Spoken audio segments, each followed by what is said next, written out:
Rosie and Bubba and asked them a lot of questions that social media had. In part 3, we broke down the relationship as well as covering internet rumors, conspiracy theories that people have about Mackenzie's relationship with her parents and whether or not people believe that it played a role in all of this. In this part, we're going to cover the jail calls, the alleged prison girlfriends, the trial, the appeal. And in part 5, we're going to break down the entire 31,000 page document of text messages between Mackenzie and Dom. So with that being said, let's get into it. I went down the rabbit hole of figuring out whether or not women's prisons really is similar to Orange is the New Black TV show, because that is what everyone kept saying. Like, is it similar? Some people on Reddit say it is, except the smell. Quote, it was an odd combo of BO, hot dog grease, and really strong cleaning chemicals. Beyond the smell, the best way to describe it would be like living in a subway station, in that everything has that grimy feeling of having been touched by thousands of people. One person says, it's kind of like that, plus lots of hooking up in the bathroom stalls and showers. I mean, something really weird was every few days they would pass around electric shavers. There was one for each bunk, and there would be a line of girls trying to use these old shavers to dry shave their legs and pubes in the bathroom. Some of them would flip them and use the non-cutting side as a pleasure object on other people. It was so fucking gross, I never even considered shaving. Another person on the internet says, the food is the worst part, yeah. One inmate says that they were cleaning the meat grinder in the kitchen because that was their job, and quote, as they opened it, they found about 1 million maggots inside. Oh. Basically, it hadn't been cleaned a lot longer than people thought, and the whole prison had been eating maggot meat, so... Oh my. And there's just lots of reports that there's actually a lot of intimacy going on in women's prisons. I'm not sure exactly the word to be used here, whether it be intimacy or not, but one netizen says that one of the very first things that they learned was how to make a prison rose toy that is stationary. So it doesn't pulsate, but it's a pleasure object. You get used toilet paper rolls, like the empty part, the little cardboard roll at the end. Saran wrap, napkins, and rubber bands, and you can make a pleasure object. They said it was oddly, more intimate than they expected, with, quote, gay for the stay being a widely used term. Yeah. Huh. Others note, they say that it's not as dangerous per se as men's units, where the prison hierarchy is gang and race-based, whereas the women units are, well, one netizen writes, ton of drama and sex. The drama in the men's unit is usually at a 0 or a 10. Nothing ever in the middle. The women's unit is a constant 6. Always. They say, quote, the bitch just walked around like they were in a high school dorm. Women's prison is like a popularity thing. So it's really like being in high school. And Mackenzie was kind of popular in prison because she had to be there for a long time. She is popular? Yeah. Kat says, so like people who are serving life sentences have like an unspoken level of respect. Like people are just coming in and getting out. We're like renting an Airbnb and they're the homeowners, like landlord, you know what I mean? So, but even then, Kat says at Ohio Reformatory, at least when she was there were still people who stood out. Like they just did so much. And Mackenzie was that. Mackenzie had this one best friend in prison, and Kat says the two of them would walk around the yard full glam. Okay, so I'm what I would consider like a girly girl. Like I love makeup, I love, all that stuff. When I was in prison, I think I did my makeup like twice, and that was for my release photo ID, and then we had some like sunflower festival come into the prison, and there was like music and stuff, so it was like, so I was like, okay, we'll do it for then. But every single day, no, that's the last thing on my mind. So they have regular makeup in there, or? Yeah. Oh, okay. Another former resident, Cheyenne, says, I would see girls do makeup, just not to the extent that Kenzie took it. Like, they maybe do a little eyeshadow, maybe a little lip liner, or something like that. But Mackenzie was like full face done, going to the club, like makeup, walking around. That's how she hit the yard. She's not coming out without her hair done. Like, she woke up at 6 in the morning to start getting her hair ready, makeup ready, and stuff like that. I remember she told me, because she always wanted me to meet her on First Yard, and it was at like 7, 8 in the morning. And she's like, yeah, I'll be up by 6 doing all this. Cheyenne has since come out on TikTok to talk about all of this, and she even posted a picture stating, I'm going to show you guys what she looks like most of the time. So this is what I mean by that. And she inserts a picture of Mackenzie in prison. Like, what kind of photo? Like mugshot? A selfie of Mackenzie Sharilla in prison. By herself? Yes. Now, people are like, oh my God, did she stick a phone up her butt? Like, did she pay a CO, like a correctional officer, to get this phone? They have these tablets that they do video calls on, and you can actually send pictures to your loved ones. So you can take pictures, like, yeah. Oh my God, that's crazy. Yeah. And so Cheyenne is like, I'm going to show you what she looks like. And the picture for my audio listeners is a picture of Mackenzie, one that has been widely circulating now. And she's just posing with the camera. And I will say that she has more makeup on than I think I have on right now. So it's definitely, and that's not to be like, oh, I don't even wear makeup. No, I wear a lot of makeup. Like she's wearing a lot of makeup. It's definitely not just, let me throw on some eyebrows and curl my lashes and call it a day. This is the type of makeup that I would do if I'm going to like a birthday dinner. This is not just, I gotta go to the grocery store and run some errands. Yeah. She walked around like she knew she was seen. Like she knew she was getting attention. Like she was that girl. She would wear makeup, like full beat, full face, full everything, every single day. In prison, or at least this prison, you can also buy exclusive clothing. And apparently a Nike hoodie could go for like $300-400 because it's prison. They're not going to make it affordable. And Cheyenne says that Mackenzie had everything she wanted. That girl had a TV. That girl had, like I said, the gems. She had exclusive pink shirt, painted on shoes that she got done did. Had like 4 or 5 pairs of shoes. Altered clothes, flat iron, curling iron, all of that. Cheyenne says you pay $15 each for one of those gems in her hair. And in the picture that Cheyenne, it's literally like when you're 5 years old and you throw a giant bedazzled gem. Okay, you can actually, like, it's actually cute as an adult too, but it's just not worth $15 a piece. And she has a lot of those in her hair? In that picture, she has like 4. That is so what? Yeah. And these are things they sell in the prison? I think some of them you have to get from other cottages. Like, for example, the waist trainer. Cheyenne is like, I don't know how she got the waist trainer, but Cheyenne speculates that it's from the pregnancy cottage. So they have a cottage for all the pregnant women and they might give you waist trainers or you can maybe purchase them.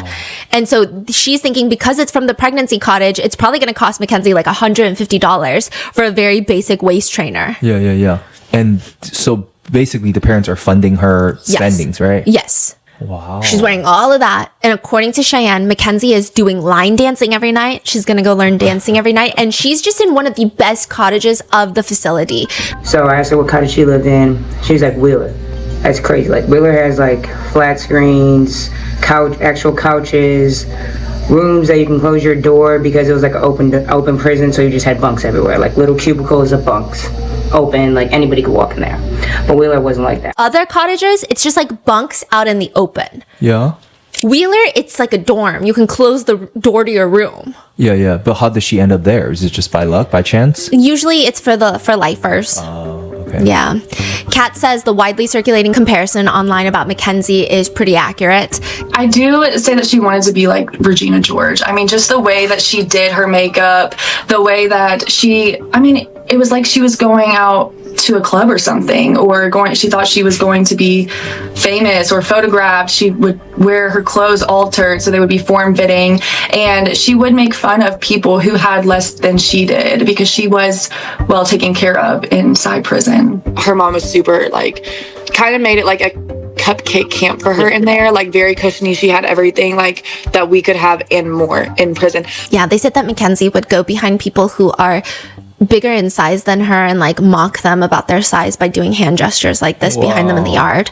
But one of the more enlightening things to come out of all of this is stories of Mackenzie in prison that she has, quote, gone gay for this day and has been having trains run on her in the bathroom. That's the exact verbiage that people have been using. I'm actually not even entirely sure what that means. I mean, I am to some degree familiar with what it means to have a train run on somebody, but I'm not sure in this context, in the prison context. Cheyenne says there's just so much dating drama inside of Ohio Reformatory. Girls always have a new girlfriend in there, like every other day. Like somebody was somebody's ex every day. This girl was talking to this girl every day. It's just how it goes down in there because it's boring. You don't have anything to do in there, so you just fill your time with anything, honestly. Which is kind of how Cheyenne starts dating Mackenzie.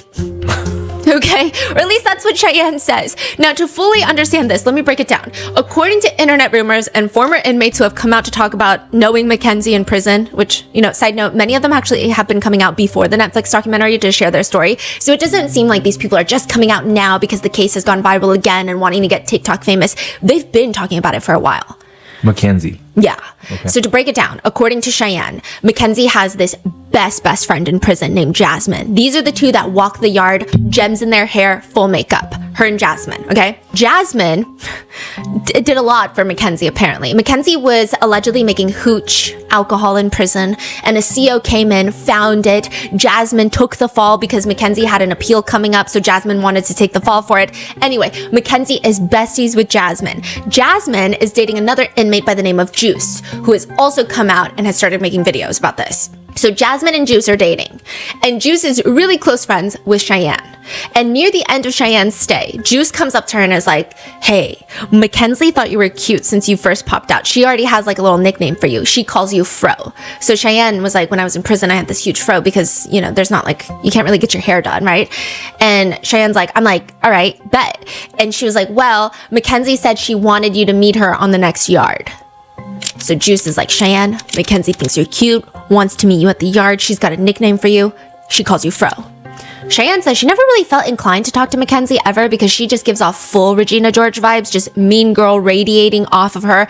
But now she's intrigued. She's also, she admits, bored out of her freaking mind, just like losing her mind, going bonkers in there. Okay, so this is like the most exciting thing that could happen. I go outside to hit the yard. I see her and Jasmine immediately walking because they're always out there. You can always spot them. And I walk to her like, hey, what's up? And she's like, what's up? Like, and I kid you not, the first thing she says to me is, you're top 3 on my hottest people on the farm list. I guess she calls it the farm.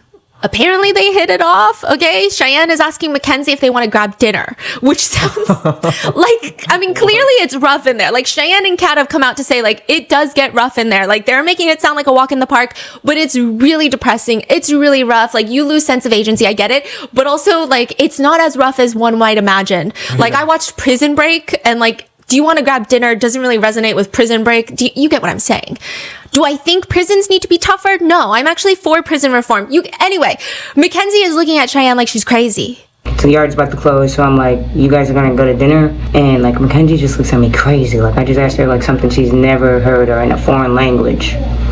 And she's like, no, I don't eat the prison food. I will never eat the prison food.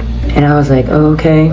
And she's like, yeah, I cook every single day. Like, every single day I cook. Mackenzie cooks? Yeah. Cheyenne How do you says, cook? yeah, exactly. Cheyenne's like thinking about it, and she's going through it, and she's like, that's actually a lot of money. Okay. So Cheyenne's breaking it down, and she says, quote, everything's cheap in prison, but you have to buy every single thing to make it a meal. Like, say if you want to buy a pizza, you got to buy wraps to make the crust. You got to make pepperonis. You got to buy pizza sauce. You got to buy cheese. You got to buy a shredder for the cheese. So like, cooking every single day with your commissary, like, would be a lot because you only get a certain amount of commissary in there for like a certain time period. So cooking every day, you'd probably run out within like 3-4 days.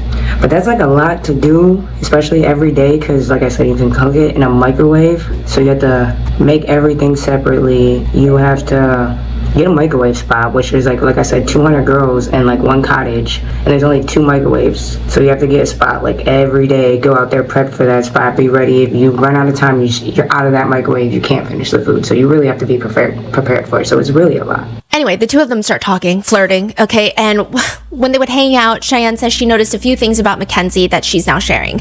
One is that Mackenzie kind of seemed amused at the idea that some people call her Shirilla the Killer. So, okay, back to your intro. You're saying that everyone saw this documentary in the prison? They saw an ID investigation discovery episode.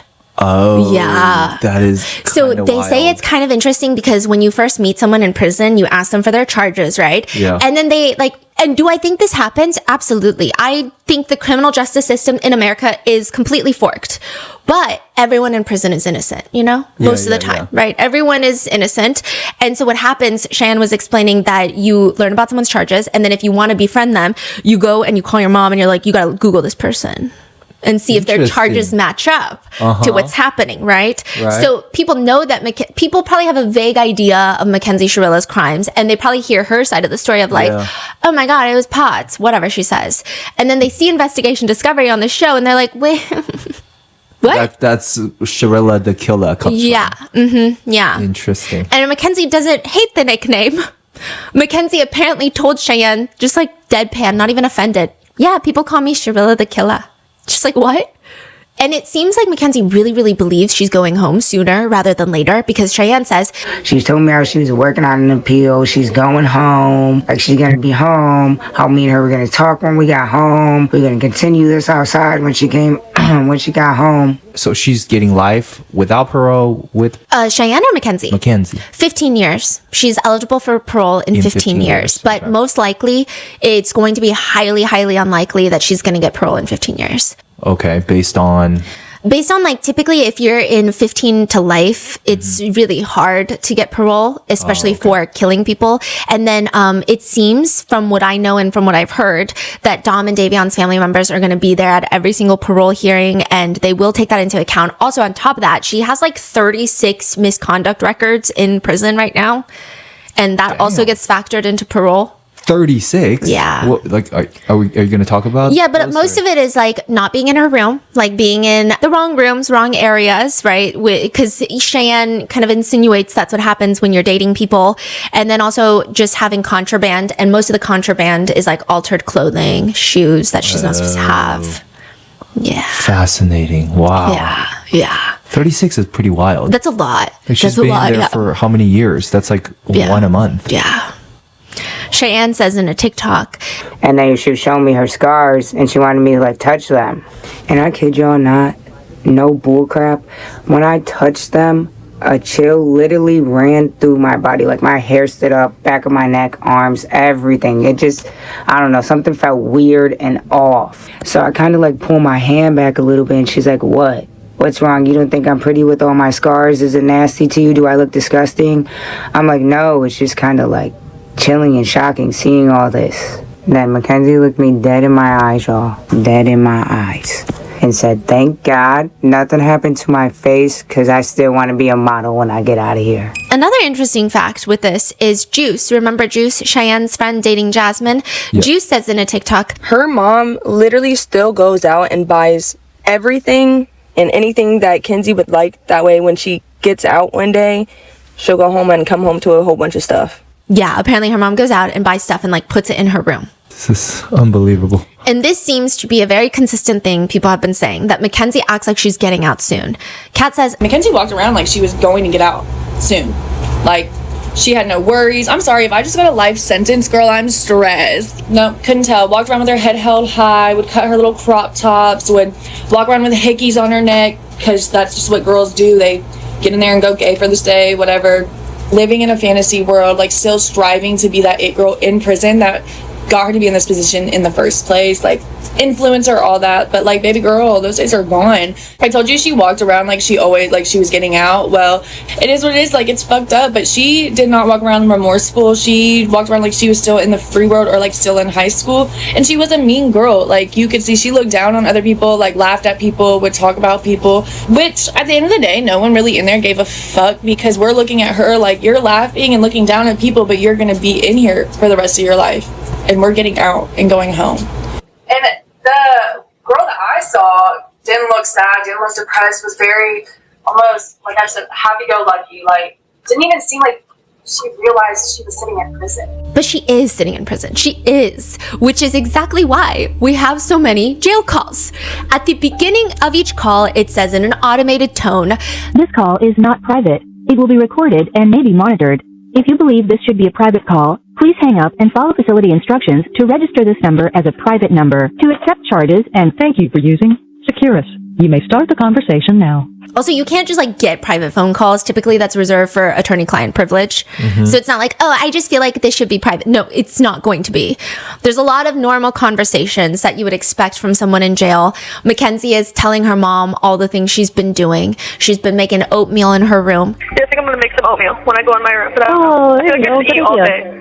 How many packets of oatmeal do you have? I have 3. I don't know if I should order more commissary or not. I think after I get off the phone with you, I'm going to go order some Just order it. She says she's reading all the Harry Potter books and all she does is eat. There's not really much else to do.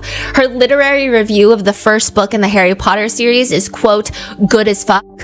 I don't know. I'm not even going to sleep for now, and I'm almost done with this book. It's getting good as fuck. I want to keep reading it so bad, but, like, I have to wait. She says, And it's crazy, because I remember being in elementary school and being like, damn, these Harry Potter books big as fuck. Like, who the fuck reads them? Now I'm reading them. Oh, and her hair is getting softer. She says it smells good now. She says the showers are so foul, and she had this moment, she said, where she dropped the soap. I dropped the soap in the shower, and I was like, oh no. Oh, no.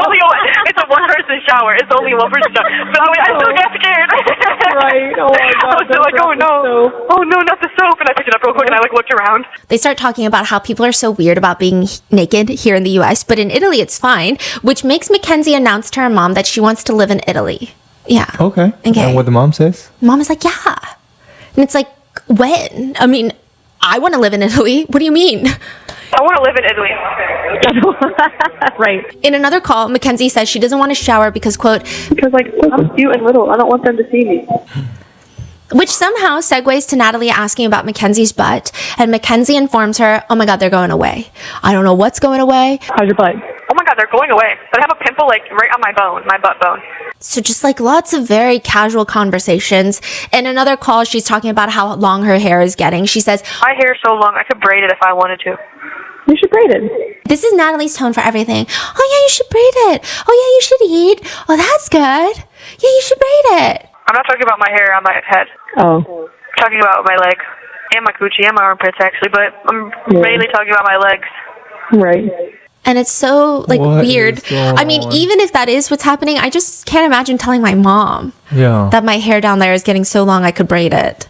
It's an odd conversation. In another call, she mentions how she's scared to shower because Yeah, this is really orange and black, and I'm like the prettiest person here. Like, I feel bad even saying that, but like... there is a lot of moments, however, in these calls where it just feels like Mackenzie and Natalie, and a lot of these conversations, most of them are with Natalie, it feels like they're out of touch with reality and what they can't grasp what the reality of their situation is. There's one moment where Mackenzie and her mom are talking about a friend of Mackenzie's, and Mackenzie says, oh my God, why would she go to jail again? What is wrong with her? She's bad as fuck, like badass little kid.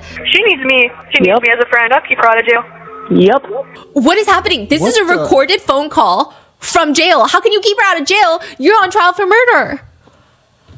She says she wants to start a business when she gets out and says, I just hope, like, my, like, life isn't taken from me. she also talks about how someone in jail is allergic to lash glue just like her, and she found this hack of using wig glue, and Mackenzie is like, when I get out and I go home and I do my own lashes, I'm gonna use wig glue. When I get home, I'm going to do my own... Oh, interesting. own eyelashes and use wig glue. She has a lot of hopes of getting out. She says to a friend, yeah, when I go home, I think I'm gonna get a job.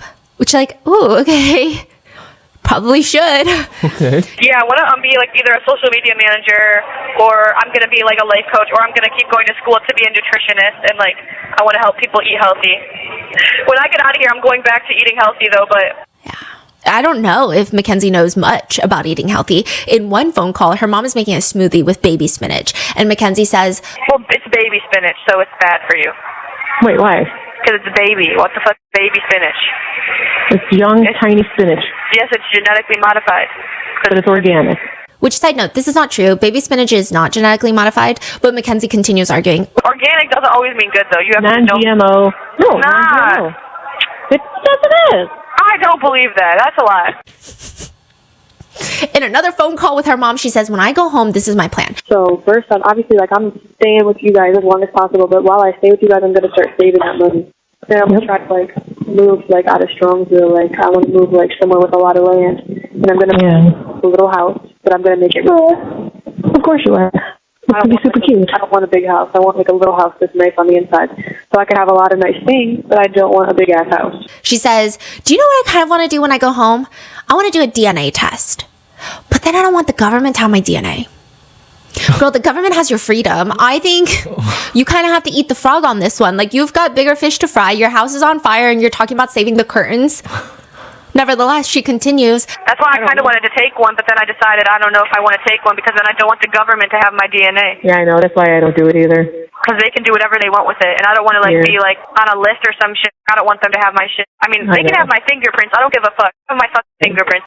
You are on a list. You're on a pretty detailed list of incarcerated individuals. The government seems very familiar with Mackenzie, even if we're just judging by the FOIA file. The government gave me extensive information about you. I think they know who you are. I think they know what you're doing. I think they know where you are, what you eat, what you read. They know to some degree what you're even talking about on the phone.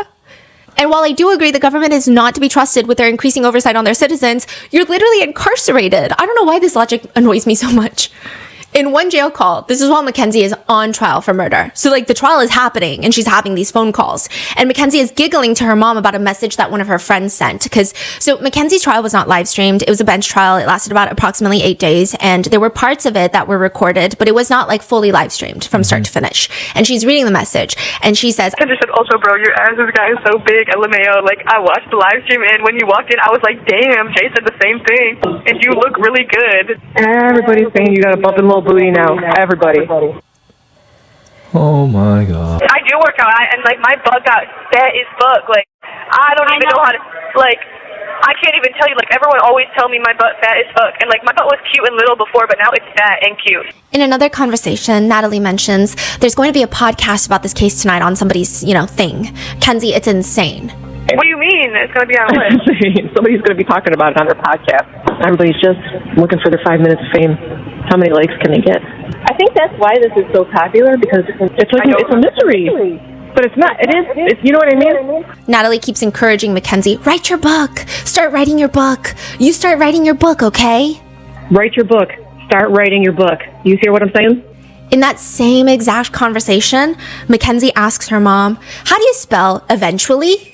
And her mom stops halfway. She's like, E-V-E. And then she's like, hold on, I gotta type it out. Maybe neither of them should ever write books. Maybe they should read a book first. But it appears, if not books, maybe modeling. Mackenzie says, I have this feeling that something's going to happen with all these people reaching out. So she's getting a lot of weird guys reaching out and producers reaching out. Producers probably trying to get her for a documentary. And then guys probably lying, saying they're producers just to get in contact with her. But there are a lot of people who reach out to inmates that they deem pretty. Creepy guys. But she is like, this must mean something. Like, you remember that one guy who got arrested for murder and he became like a model because he was just like, everyone was like loving his mugshot? So she thinks something's gonna happen. And Natalie is like, yeah, and these men, these people are paying money to talk to you because you have to buy stamps to send letters. And Mackenzie says, as they should. What is happening? Yeah.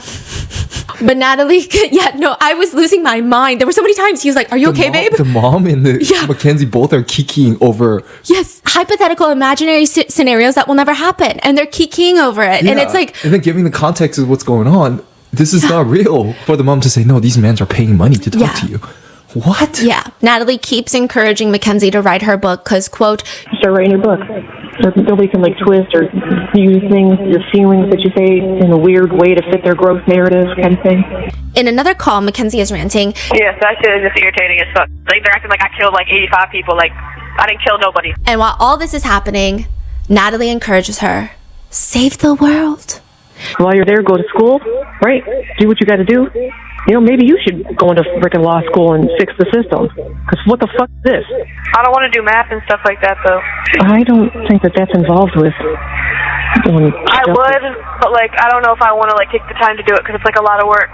But you have time, right? And you are an amazing arguer. You know what I mean? Because you're based on facts. And you tell people what it is, and you don't stop. People need that. Think of how you defend people that have been wrong, Kenzie. They need you. But one particular jail call that has been going viral is of Natalie telling Mackenzie, Kenzie, it's on the Today Show. What? Girl, I'm telling you, they're about to get ready for the biggest plot twist of the century, right? What? What did they say about me? No, it's not on the TV. It's just online, and they're just reposting the story, but that's okay. That's okay, right? That's all right. Plot twisted, right? Write your book. Start writing your book. You hear what I'm saying? What plot twist? That she is not guilty or whatever, right? Oh. Yeah. So wait, it's all over the world now. The Today Show is national news? Okay, I gotta tell you one more thing. What? It was published in England. Okay. What? Yes. It's world news? I think the Daily Mail just publishes it in all their publications, but yeah, the UK. Wait, the mom is so excited right now? Yeah. So excited? Yeah. Mackenzie's case is international news. Yeah. And she's so excited. They're giggling. They're like, wow. Yeah. We are famous. Yeah. It's on the Daily Mail? In UK. Maybe Kim Kardashian will reach out herself. That's what I'm saying. I'm hoping. We're getting there. I was going to do this anyway, so this is great. And they could just reach out to us. Mm-hmm. Mackenzie then relays this information to a friend. Okay, she's relaying the good news. My mom was like, well, maybe Kim Kardashian's seen. And I was like, I hope. Yeah, maybe Kim will now that it's like all over. I was like, I mean, that's the only thing that might be good about the whole media thing. Maybe Kim will see it. So this is an undated jail call, but I have an inkling it feels like it could be around the Netflix time. Because they do talk about this being in the news during the trial and very early on in this case, and Mackenzie was very stressed. She didn't like it being on the news. And then with Natalie even saying like, this is what I was going to do anyway, and maybe Kim Kardashian will reach out. It seems like with Netflix, their whole intention was like, we're going to get some sort of appeal. We're going to get people riled up for injustice. Like, I think that's how they saw it themselves. I don't know for sure, but that's the feeling that I get. And so maybe they think the news, the attention is great because now people will finally see the injustice and, oh my gosh, the crime of putting her in jail, prison. Interesting. Yeah. And so the friend says, I mean, that's the only thing that might be good about the whole media thing. Maybe Kim will see it. So it doesn't sound like it was around the same time frame as the trial when they are talking about these media calls and they don't like it. So but I don't know. It's undated, right? But Mackenzie, so yes. Why are they so excited that Kim's going to see it? Because Kim likes to fight for people who were wrongly convicted. Like she'll fight for people who are on death row that you're saying that Kim's going to repost this and say free Mackenzie. Yeah, and it'll start a little movement and there will be like a change.org and then maybe she will get out, right? I don't know. You have to figure out because I'm real nervous and I want Kim Kardashian to be my lawyer. I wish I was Kim Kardashian passed the baby bar. Which I don't think is true at all. I don't think she passed the baby bar yet. She has been trying to pass the baby bar. The baby bar is notoriously hard to pass, right? But she's a lawyer. Also, I don't didn't pass. I don't think she did. Yeah. Okay. I know she's failed a few times, which is not like shading or shaming someone because the baby bar is that hard. Yeah. Right. But she also has like a completely other career that she's very busy with. So I don't know. Right. But I don't think she's a lawyer yet. Yeah. She's a lawyer. She gets innocent people out of jail. And I do want to clarify. I do think that Kim Kardashian advocating for people who are on death row that are innocent of their crimes is probably one of the best things that she's ever done. So this is not me saying like, oh, she's not a lawyer yet. Like it's actually very difficult to pass the baby bar. But I'm just saying factually, I don't think it's correct. Anyway, the friend is like, She does all the time. Kim works hard. She is. Miss Kimberly, we're going to have her get you out. And I will tell her I buy all her Skims and I only wear Skims.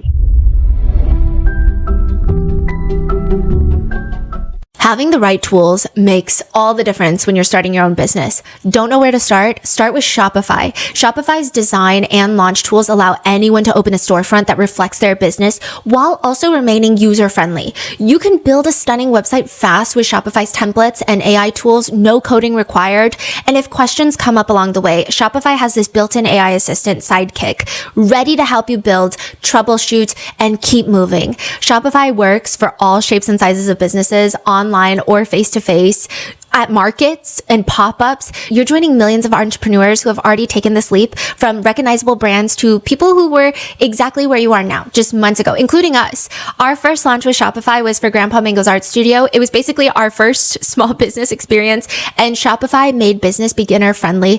It was the best. It was so easy, so much so that we actually have something very special in the works, again, that we're really excited to share. We're going to be announcing it soon. I know we've been talking about it for a while, but all you need really with Shopify is the idea. Shopify handles the rest. If you're serious about hearing your first ka-ching, start your free trial at shopify.com/rotten today. You heard that right. Start your free trial today at shopify.com/rotten. That's shopify.com/rotten.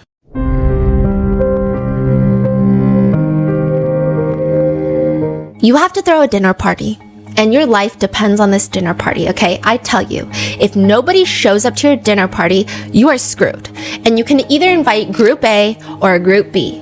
Group A consists of 12 people, 12 strangers. You don't know them, but just one person has to show up to your dinner party. That's it, okay? Do you invite Group A with 12 people or Group B? Group B consists of just one person. So you got one shot versus Group A, you have 12 shots. The question almost sounds dumb because it is, and I just be making up questions, but it's very obvious. You choose Group A. You invite the 12 strangers and hope that at least just one of them shows up.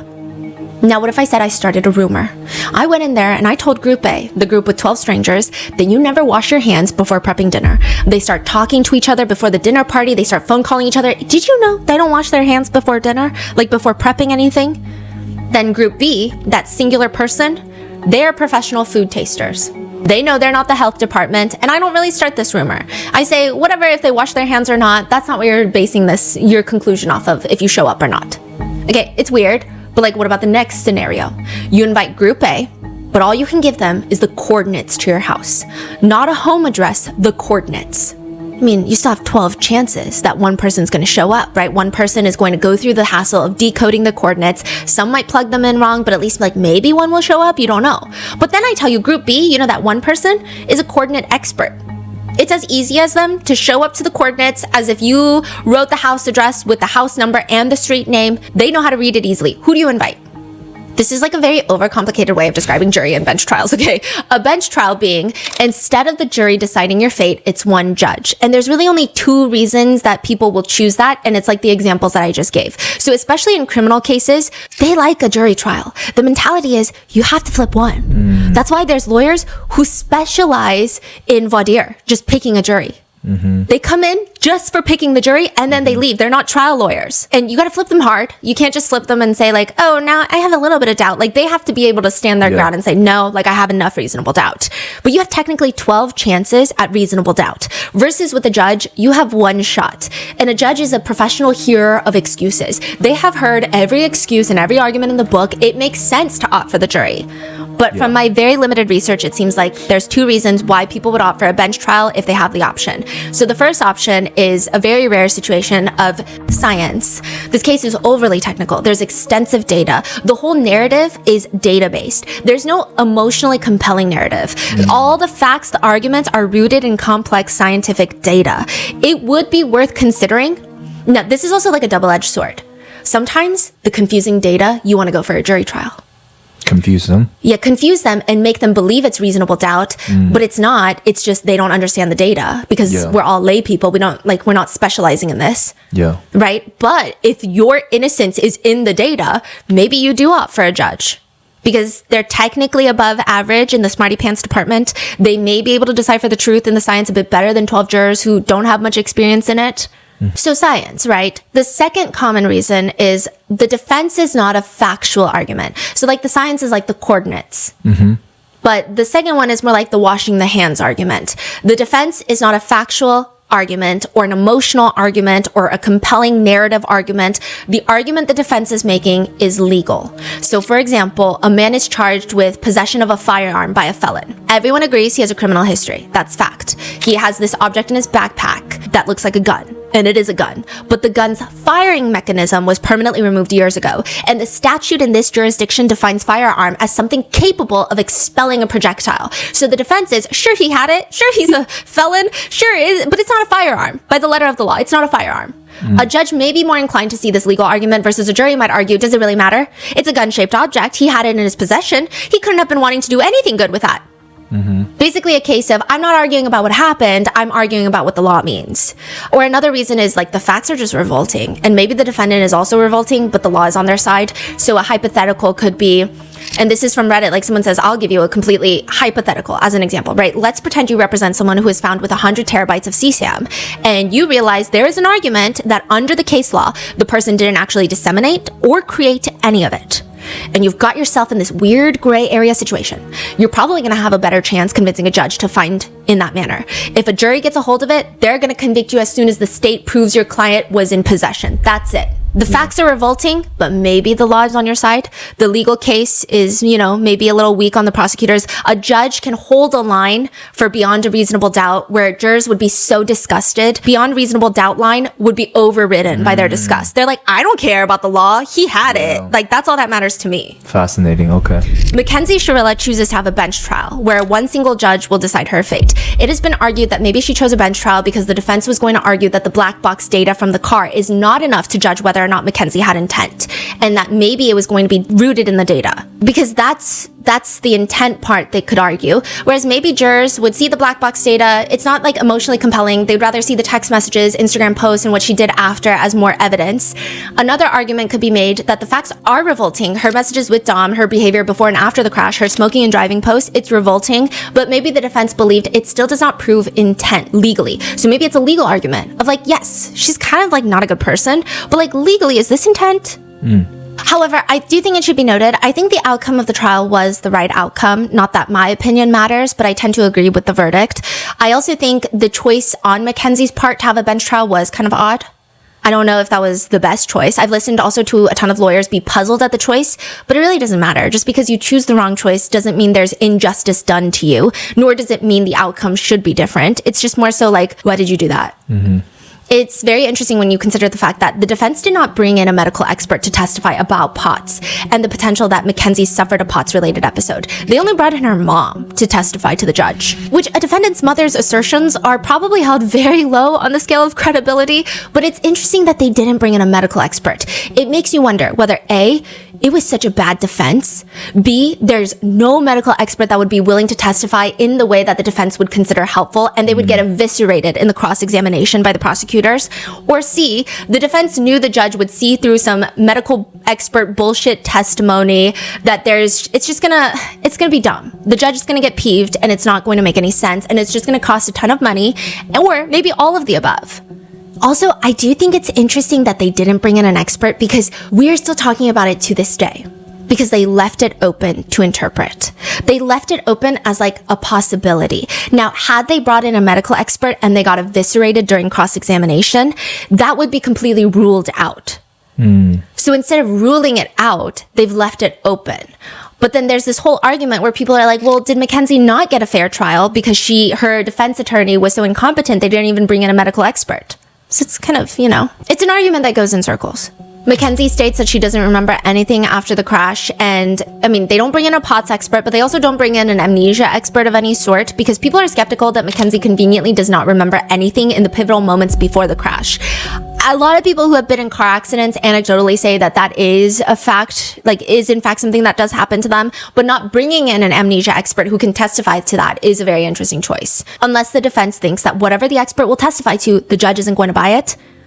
One former resident in the reformatory is asked whether or not they saw Mackenzie show any signs of POTS in jail, and she says, not once. She seemed like a very healthy young girl.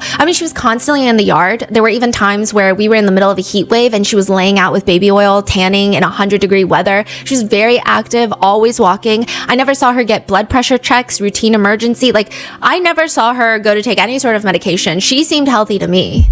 Yeah. Interesting. And we went through 31,000 pages of text messages between Mackenzie and Dom. And it seems like most of her very strong health concerns came from, it does appear that she had a strong ED. And she lost her period at some point. And there's a lot of conversation where Dom is encouraging her to eat and trying to get her to eat. So I think that they don't really ever talk about POTS, ever.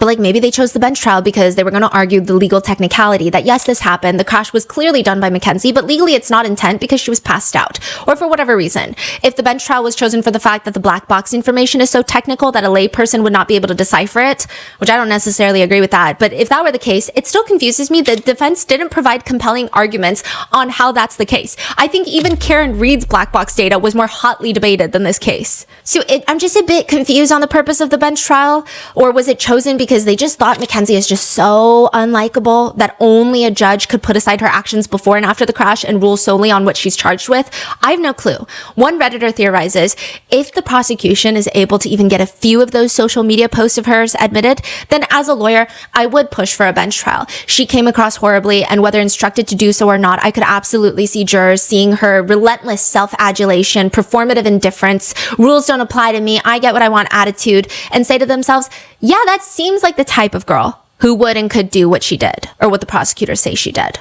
Right. Another viral case is Michelle Carter. Do you guys remember her? She encouraged her boyfriend to self-exit through text messages.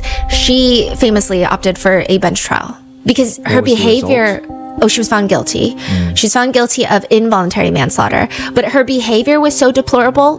Those text messages are going to be admitted. She's not a likable person by a long shot. And the defense argued all these legal technicalities of okay, yeah, she did do those things, but technically it's not manslaughter. They argued she wasn't even there. They argued there was no bodily harm inflicted by her. Also, whatever happened to free speech? They're arguing all these legal stuff, but it's you're a gross person. So they thought the jury would never see past you're a gross person. But I guess the judge didn't either. And also in that case, I agree with the verdict. I actually think it should have been stronger, but she was found guilty of involuntary manslaughter. Obviously, these are not even remotely similar cases, but it just does make you wonder that maybe, Jurors would have found both of these girls not very redeemable. And sure, in hindsight, it might be easy to say, oh, well, maybe Mackenzie was dumb for choosing a bench trial, but who knows? All I know is Mackenzie does seem to piss off a lot of people. Even during the trial, it's very clear Mackenzie and her family know that all her jail calls are being monitored. And typically, this is the most sensitive time, is during the trial. In preparation for the trial and during the trial, the prosecutors are listening to every little thing that's going on. But Mackenzie still voices her frustration against the prosecution to her mom. She says on a recorded jail line, and that girl prosecutor would be so pretty if she wasn't such a bitch. She is a bitch. I hate her. And the man, the boy prosecutor, I'm like, man, do you have another suit or what? Because you wear the same suit every fucking day, you dirty as fuck. I know that suit stank with that roll in your neck, like his bald dumbass. I hate him. He's ugly as fuck. That girl prosecutor would be so pretty if she just wasn't such a bitch. Like, she is a bitch. Like, I hate her. The boy prosecutor, I'm like, man, do you have another suit or what? You wear that same suit every fucking day. Like, you dirty as fuck. Like, I'm like, why are you doing this right now? For someone who was on trial for murder, Mackenzie is quite opinionated about how people look. She also rants about the detective that testified. I was trying to look at him like, what is he? He's not white. He's so ugly. It almost seems like Natalie is trying to soften the statement. Well, he's definitely ugly on the inside. Well, definitely inside. He's definitely ugly inside. But Mackenzie brings it up in another conversation. He's not white. What is he? He's ugly as fuck. He built weird as fuck. I'm like, why are you thick at the bottom and small at the top? He's slim thick for a man, and it just throws me off. Again, like, in the middle of the trial. Keep in mind, Natalie and Steve this entire time have been screaming from the hilltops that Mackenzie is not a bully, that she just has a fierce personality. But then there's moments on these jail calls where Mackenzie will be talking to her mom and she gets distracted by a new inmate that's coming in and she says, oh my God, another girl just got moved in our pod. She looks slow as fuck. Natalie's like, well, she may just be distraught because they're new. They just got into prison. No, and then she says the R word. God, another girl just got moved on our pod. She looks slow as... Well, she may be distraught. No, she looks... She's meaner than a wet cat. I always find it interesting when people who have zero sympathy for others expect full sympathy for themselves from every single person around them. She's talking about how she doesn't want to go to court, aka to her own murder trial. She's like, if one of Davion and Dom's friends, do you guys remember H? I talked about H. He was one of the first students to kind of start his own little investigation. And yes, he did come up with some conspiratorial thoughts about what happened. And even the police pointed out some of it was a little off. But he was very passionate about trying to get justice, right? And you have to have some level of respect for that. But he also should... He's the one that responded to Mackenzie on social media when she posted about Dom. And then he was like, what about Davion? Mackenzie says, I don't want to go to the courtroom if H is in the courtroom. I don't feel safe with him anywhere near me. I feel like he's going to attack me. Natalie is like, I don't know if there's anything you can do about that. Well, I'm going to refuse to go in the courtroom then. Honey, you can't. Just don't even look over there. And then he's like hugging Miss Russo. She's probably the one that told him to come harass me at the grave and follow me that day. And then he's like hugging Miss Russo. Like, she's probably the one that told him to like come harass me at the grave and like follow me that day. Like, there is zero proof of that, by the way. And it's just kind of weird. You're the one on trial for killing 2 people. I don't know if there are that many people that are scarier than you in the town of Strongsville. And I do get that there is some nuance to who is in the room during a murder trial. The defendant usually wants to have family and friends to show up to show the jury or the judge in this case that they have support, that not everybody has turned on them. So it must mean that there is a shot at redemption, right? Mackenzie asks Natalie if Rosie and Bubba can come to the courtroom, which Natalie responds. Rosie, I'm not talking about anything on the phone. I already told you. If they can or can't. Why? try to get as many people to come to my court as possible. So the people that can. Some people have to work, and if they can't get out of work, then they can't come.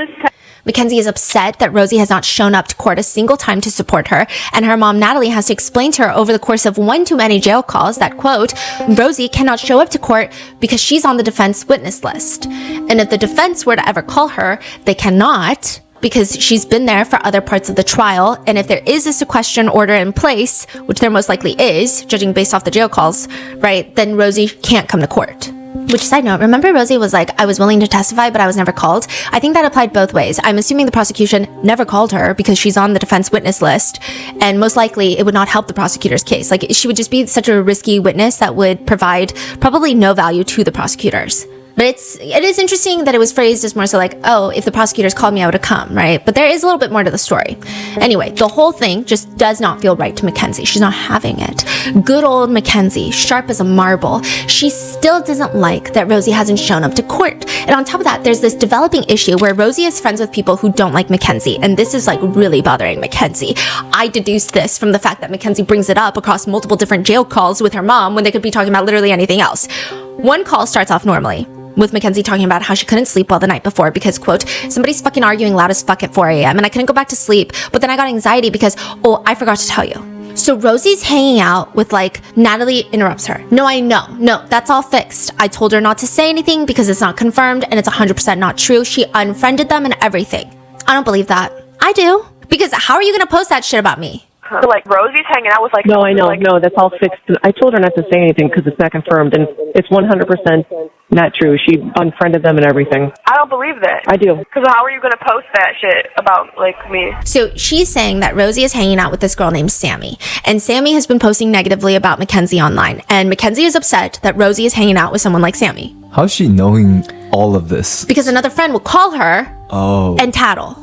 The other friend that I believe is the other one in the documentary. Like she is too involved over what? And I also think it's weird that Natalie's so involved. Natalie is like, how do you know she's with Sammy every day? Because every time I would call Rosie when I would be, you know, at free phone call day, she would be with Sammy. And if Sammy's going to post that weird ass shit about me and Rosie's cool with her, I'm not going to be cool with her. So Natalie is like, I'm going to reach out to Faith and Faith is going to look into it. Now, Faith is the other one in the Netflix documentary and like has that been... supports Mackenzie. Yeah. And so Natalie is like, Faith's checking into what that was. I don't think they're together anymore. Like, I don't think they're hanging out anymore. Well, Faith told me that they hang out every single day and I believe Faith because I want to be told stuff like that. She doesn't know that though. I don't know if she knows that or not. She talked to Rosie last night, so let's just wait to see what she says. But that's weird as fuck. What the fuck? Right. How come I don't have this issue with any of the other people who just like support me?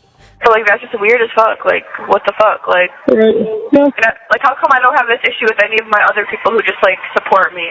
I don't know if it's an issue though, sweetie.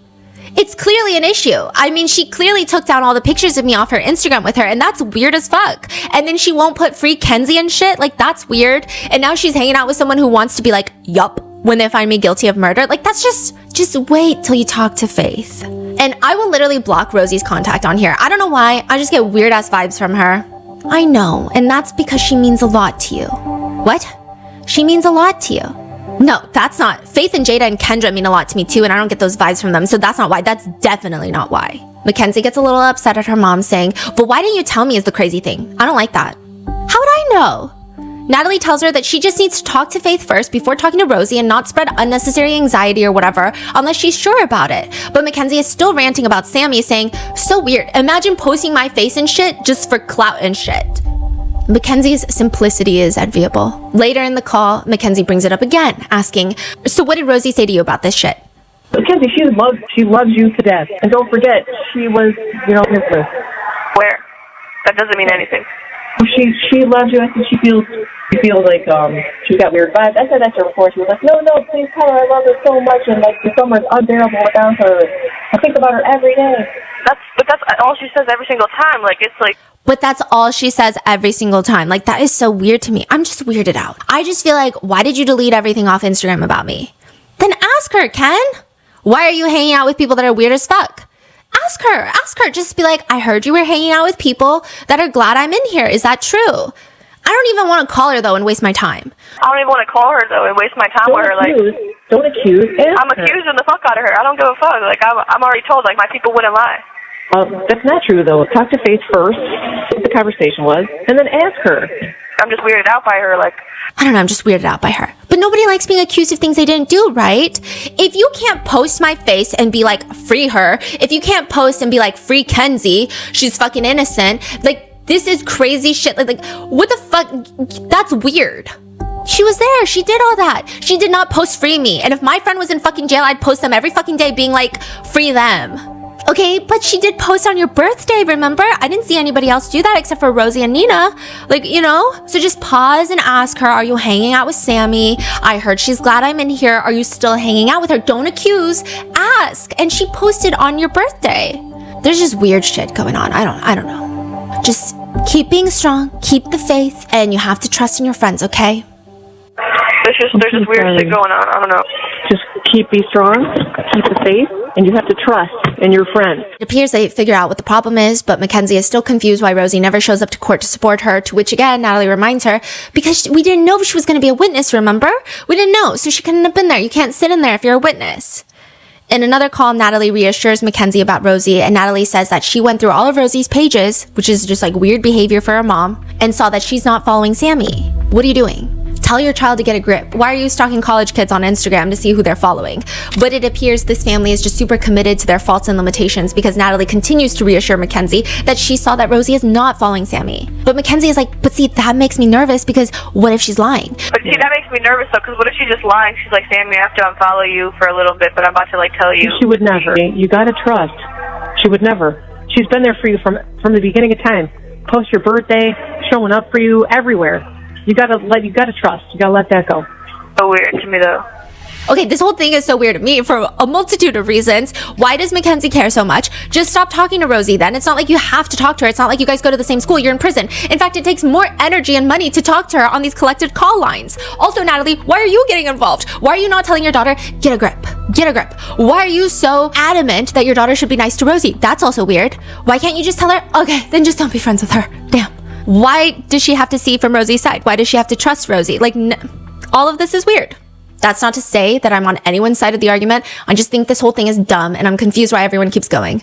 There's another call where Natalie almost cryptically tells Mackenzie she should never doubt Bubba or Rosie, and Mackenzie wants to know why. She's like, what are they doing? I can't really get into it on the phone, but they're amazing. 100% amazing. You should never have doubt in your mind about that one, especially Rosie. Bubba, you should never have doubt in your mind about their, Why? What are they doing? I can't really get into it on the phone, but it's amazing. It's not amazing. Never have a doubt in your mind about that one especially. What? Bubba, you should never have a doubt in your mind about their... That's crazy. When was this? We don't know. It seems like it was during the trial, or soon after. But down in her mind, Mackenzie has. It might be the only thing up there, okay? In a later phone call, Mackenzie brings it up again, and she says, I'm gonna have people watching her. And if as soon as she hangs out with her, she's getting fucking blocked on everything, and you need to take her out of the group chat. Right. I'm gonna have people watching her, and if as soon as she hangs out with her, she's getting fucking on everything, and you need to take her out of the group chat. Why wait. Bro, what is happening right now? And Natalie's like agreeing. Like, Natalie has a group chat with Mackenzie's friends. She's like running a mafia in there or something. Yes, like, yeah. I'm gonna have people watching this person. I'm gonna take you out, and I'm gonna. Yeah. They will know. Like, what is happening right now? Natalie continues. You've got to trust. And there's nobody on her Instagram page. It's just her modeling pictures. Nobody's on there. Not even Nina. But it used to be all of us. I just think it's weird. I don't know. I don't like how she just deleted our pictures, and she also deleted that YouTube video again.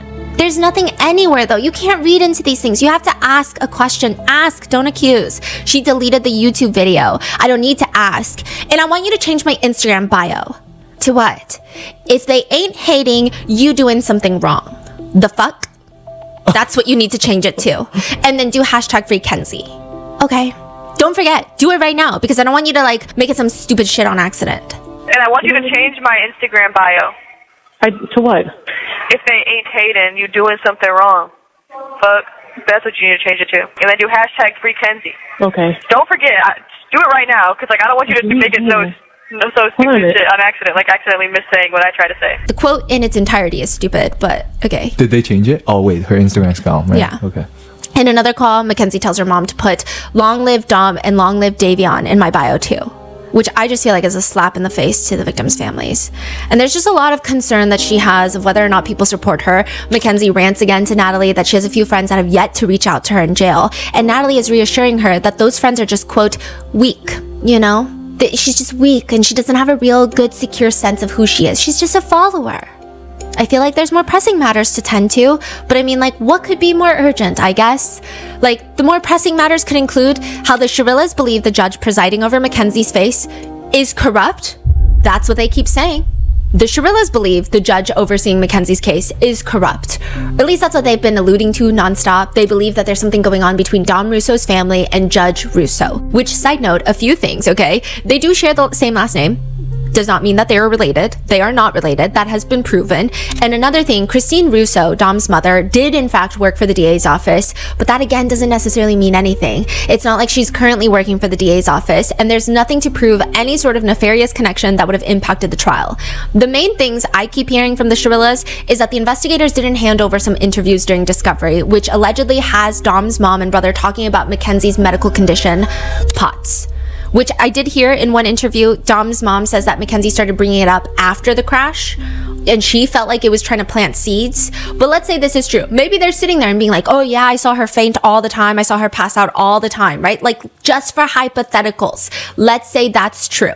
Even if they said that, I don't know how that changes anything as it pertains to the trial. Like I said, you can have POTS and drive safely. You can have POTS and kill people in a car crash. It was up to them to bring in a POTS expert, a medical expert, to prove that she indeed did have some sort of accident relating to POTS. It's not up to Dom's mom. Yeah. Like, it's not Dom's mom's opinion. So I just don't know where this correlation is, but they're kind of alluding to like some sort of corruption behind the scenes. Aside from that, I do think that if they really did not receive certain key things in discovery that were necessary to their defense, that would be a big problem. Like, there are strict laws for discovery, and that just doesn't seem to be the basis of their appeal, or at least not the main one. And it's just not something that they bring up all the time. It's just in interviews. I would imagine that's a huge thing. And the second thing is, they bring up frequently in interviews, is that they believe that there's some sort of corruption or bribery happening.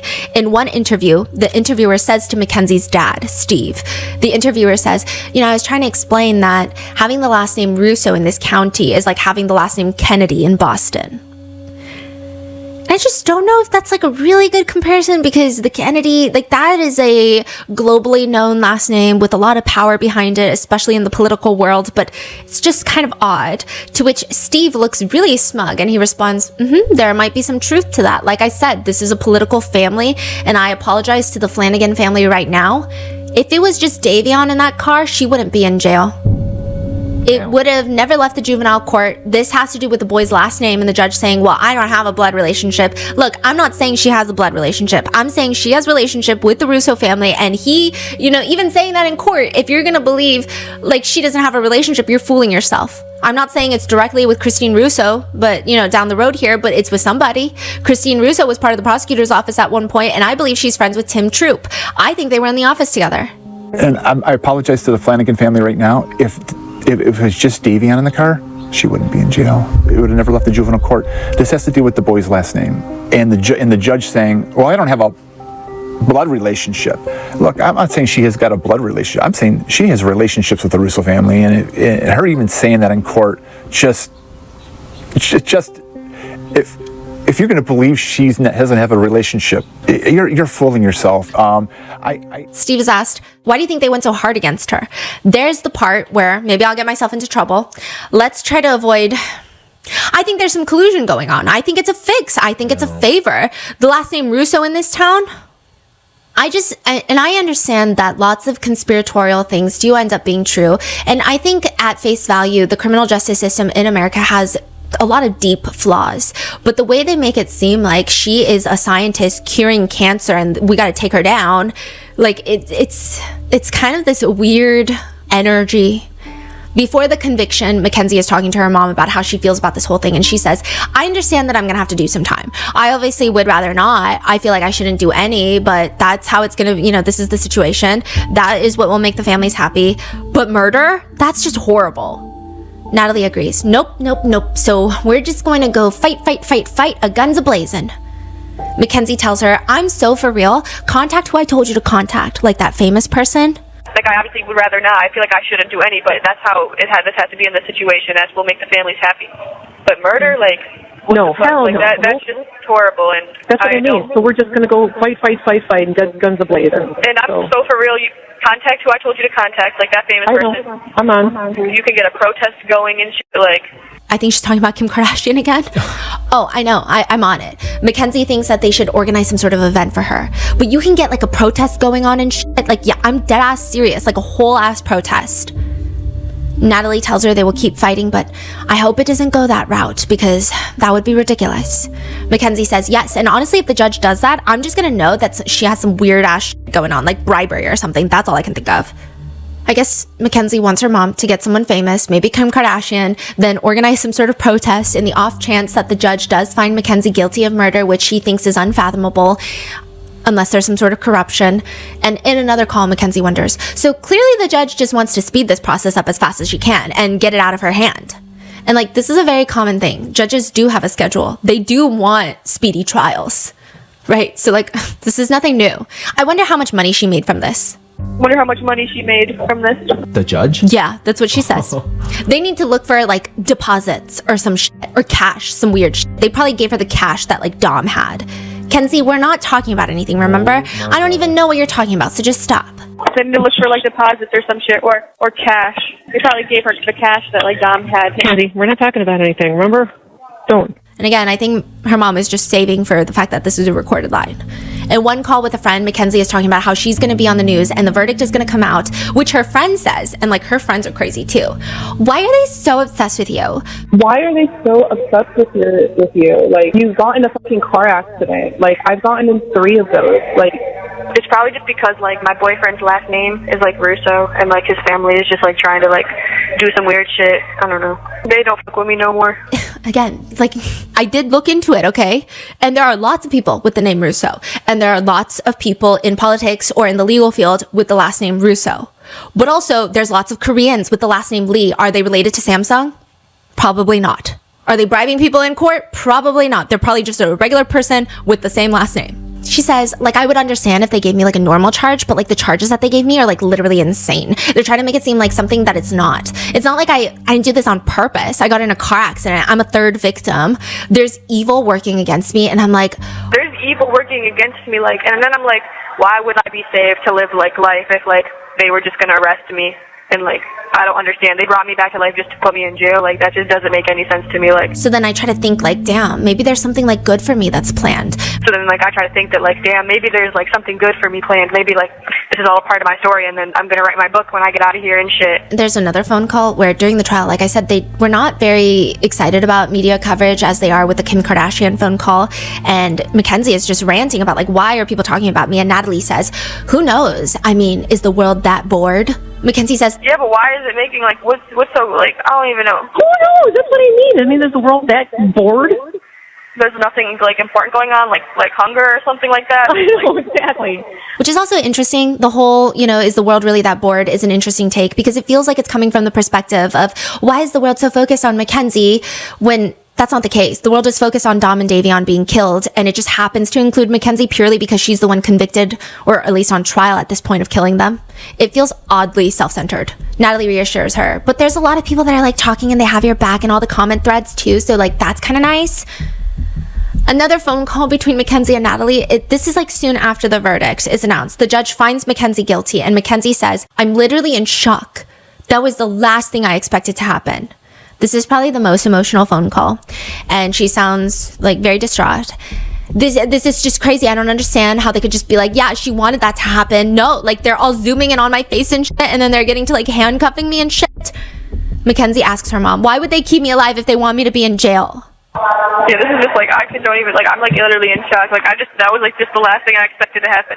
Same with me, baby. I'm flabbergasted, in total shock. That was just like crazy. Like, and it's like, I don't understand how they could just be like, yeah, she wanted that to happen. Like, Oh no, my God. no, like, No. they're all like zooming in on my face and shit, and then like they get to like handcuffing me and shit, like. Exactly. It was I know. so embarrassing. Like, I just didn't. I'm so sorry. Kenzie, this is going to make me cry, but you're alive, okay? You're alive. Why would they do that? Why would they keep me alive if they want me to be in jail? Because we don't know what your story is. Your story isn't done yet. It's just beginning. Who knows what the future holds for you? Who knows what the reason is? But there's a reason, okay? We just got to get through this journey. Keep praying, baby. And just know that everything happens for a reason. And who knows, this may have saved you from something. I don't know. But that was craziness. And we've already begun fighting. Interestingly enough, in one phone call, Steve jumps in and and it seems like Steve is out of these phone calls because he literally cannot hold his tongue. Which is evident through his interviews. Yeah. Right. But he does jump in one and he says, I'm angry for you, baby. I'm just letting you know I'm angry. Every waking second that I'm thinking is about you. That is all I'm thinking about. Every waking second that I'm thinking is about you. That's all I'm thinking about. I just want to let you know I love you so much, and I cannot believe you are being put through this. I hope karma comes back and bites everybody that's against you in the ass so hard that they all disappear. If I had a magic wand, I wouldn't go back and help Davian first. I'd make everybody else disappear. I'd click my fingers and everybody would disappear. That's how angry I am. They screwed you so bad. Okay, I gotta go. Bye. I love you. I'm on your side, 100%. And I know you did this on purpose. So I don't know if he's saying like he would help Davion first or if he would make everyone disappear. What does that mean? He says, I click my fingers and everybody would disappear. That's what I would do. That's how angry I am. They screwed you so bad. Wait. He said he want to go back in time. If he had a magic wand, and Davion he says, first? I wouldn't go back and help Davion first. I wouldn't go back Yeah, and help Davion that's what first? he says. But he's also like very like, doesn't make any sense. I will make everyone disappear. Yeah, so I think he's like, I hate everybody. Yeah, I think maybe in the past he might have, this is just me taking from this statement and trying to see what that means. Maybe he's said in the past, like, I would go back and I would first help Davion. But they're very upset about Davion's family's victim statements. So maybe he's saying, oh, after this, like, now I'm so mad. I wouldn't go back and save him. I would just make everybody disappear. Wow. It's interesting, but Mackenzie reiterates in a phone call with her mom. No, it's not, but like this time it's like, they're saying I did it on purpose. So she's like upset that all the news is saying that she did it on purpose. Now this time it's saying that like making the whole world know that they just think I did it on purpose. Well, I'm found guilty of doing it on purpose when I fucking didn't do it on purpose. I know. I didn't even do it on accident. It wasn't even anything. It wasn't like I don't even fucking know what happened. I know. What does that mean? If you didn't do it on purpose, it would have had to have been an accident. Like, I'm confused. What do you mean you did nothing? Like, how does that even make sense? You're the one driving. Even if you suffered from a medical emergency, it would still be an accident. It just feels like a lack of self-reflection. Mackenzie encourages her mom to make some sort of free Mackenzie Facebook page, which Rosie told us that the Shrillas are not running, but there are extensive phone calls where Mackenzie keeps encouraging her mom to make a Facebook page about it. You should really make a Facebook page where it's like talking about how this is all wrong. Natalie informs her, Kenzie, stop talking on the phone right now about these things. You can't talk on the phone. We have to talk in person. You should really make a Facebook page where it's like talking about how like this is just wrong and like. Kenzie, stop talking on the phone right now about things. You can't talk on the phone. We have to talk in person. And again, that's not me insinuating that they run the Facebook page. I have no idea who runs the Facebook page, but there was just a lot of conversations where Mackenzie tells Natalie to run a Facebook page, and lo and behold, there's a Facebook page. When you get charged, what the judge is looking for is like remorse. Yeah. Like you are sorry, you see where you fucked up, but everything they're doing and the parents are doing on top of it's only making this worse. Yeah. This is never going to work out, even in the long run. The parents are still babying her, enabling her. That's what Davion's parents said. They say that if she even gets out in 15, however many years, right? Yeah. If her parents keep doing this, like nothing will change. Yeah. And they're doing it. It'll get worse and worse. Natalie rants. Well, I can't talk about anything on this stupid fucking phone call. Yes, because bald head is listening. Hey, what's up? Davion first joined the Flanagans when he was 8.5 years old. So Davion and his sisters were actually adopted by the Flanagan family. And the biggest thing that they remember is that he was just obsessed with football ever since he was a kid. Like, he never had the opportunity to be involved in organized sports, which, of course, Davion's mom, Mrs. Flanagan, is like, football? Like, out of all the sports, why football, right? She's worried about him, but she also just, like, wants him to experience what he wants to do. And Davion's dad says Davion saw a lot in those 8.5 years before he came to us. I believe he was, in fact, like 2 years of it was in county care, which is really rough. He says he was exposed to a lot of things that no one should be exposed to at all, let alone a child. They say that, you know, he was even the team barber for the football coach and the football team. So he had his own equipment and he would always have them over, much to their detriment, they say, because there's hair all over the place all the time. And they think that senior year was really hard for Davion because he tore his ACL. It was like the third game of his senior season. He wanted to go to football, like scholarship for football for college, and he loses the thing that he was so passionate about. And I think there was a lot of discourse that I saw online that, especially with when your childhood, the first initial years of childhood are extremely rough psychologically, a lot of people encourage putting those children into sports. Like, I know in Korea, like, martial arts is like a big thing as well, because it helps to, like, there's just a lot of research of how it helps the development, especially when, you know, he has seen a lot that he shouldn't have to have seen as a kid. And I think losing that was huge for him. Davion's dad says, I think if we're completely being honest, it was probably the start of his downward spiral. Downward spiral being, I think that he just had a very normal teenager rebellious streak. And Davion's parents say that they didn't like him smoking weed. They thought weed was a gateway drug, but they can also see how he did get into weed because he had so much anxiety and it would just help with his anxiety, and it finally felt like it was calming down a lot of the feelings that he might have had. And, you know, he's been through so much more hardship than so many people his age, and he's going through this normal, very rebellious teenage phase. Of course, there's going to be arguments and disagreements with his parents, but it seemed like, by all accounts, what everybody has been saying, and not just the family, but friends of Davion, that if anyone was going to get through it, it was going to be Davion and the Flanagans. But Mackenzie took him. Just took him away from them. Davion's parents say Davion was always the one checking in on his sisters. So him and his two sisters were adopted. And Divine Flanagan has been really vocal, and she's done a lot of insightful interviews where she talks about the process that she had to go through with grief and mourning, and probably is definitely still going through. But she says, you know, there was a DM that she received from Mackenzie. And this is like August 5th of 2022. This is like a few days after the crash. Mackenzie writes, like, this is after killing Davion, her brother. Hey, you don't need to answer me. I wouldn't expect you to. I just want to say I'm sorry for everything. I love you and Davion. He was like a brother to me. I hope you're all getting as positive, calm energy because your family deserves it, and I'm praying for you guys. What is that message after killing someone's brother? Davion's mom tells the judge, I want to share a small part of what we lost July 31st, 2022. My son Davion is and always will be so much more than cargo. He was precious. He was an amazing soul with a heart of gold. He gave to the world what he wanted most in his life, which was love. The kind of love that would rescue a friend in the middle of the night, no questions asked. The kind that would protect others and honor them. He made friends easily with his infectious smile. He was a gifted athlete. My son did not have a clique of friends, but instead he was a friend of all. Davion made sure that everyone that crossed his path knew that he truly saw them, that he valued them, and that they were worth his time.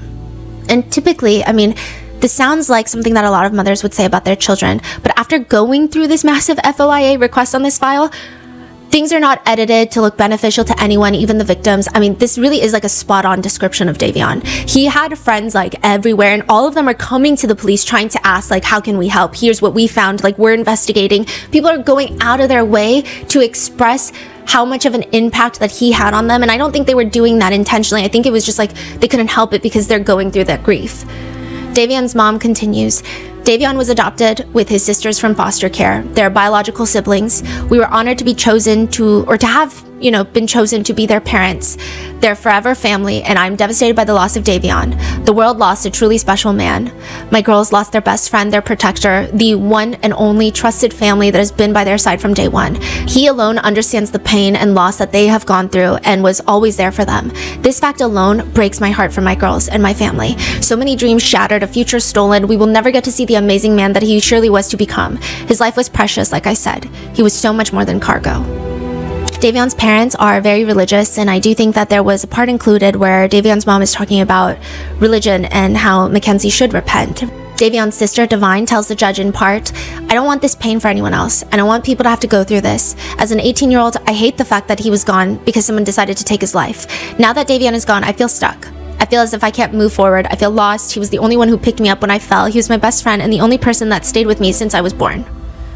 This is a recorded phone call of Mackenzie and Natalie talking about Davion's family's impact statements. Mackenzie says on the recorded jail line, and when Davion's mom said, I hope Kenzie can repent and weird ass shit, like that was weird as fuck. Natalie says, I do feel bad for Divine. Obviously. I do too. That's what Mackenzie says. And like when Davion's mom said, I hope Kenzie can like repent and like weird ass shit, like that was weird as fuck. I was like, what I feel bad.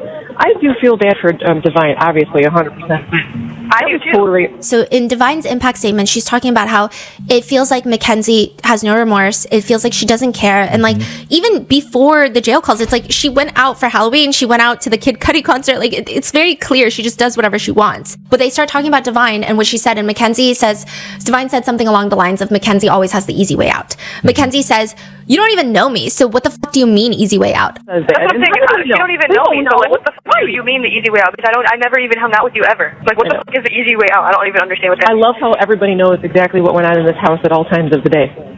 Our house? Yeah, because, you know, you were never disciplined. There was never consequences. There was no anything. You always had to easy way out. You know, just people like that. Just internet trolls. They don't even know us. Natalie rants about the internet trolls, saying, quote, the internet trolls are evil and vile, and anyone saying anything positive is going to be attacked. There's no sense in doing that. They're evil, disgusting people. In a separate call, Natalie says, I wish I could talk to you in private. There's some shit being posted online. Your mind will be blown. There's sheep who believe everything that they read. There's sheep who believe with everything that they read, or hear and read on social media. And then there's smart people who know better. That's why I hate the internet. I hate social media. Ignorant people. Natalie reassures Mackenzie, people that know you know that this is bullshit. People that don't know you are ignorant and they're talking out of their ass. Christine Russo gives her impact statement to the judge, and she says, no one wanted this to be a murder. No one wanted to punish Mackenzie Shirilla for this accident, but this was not a car accident.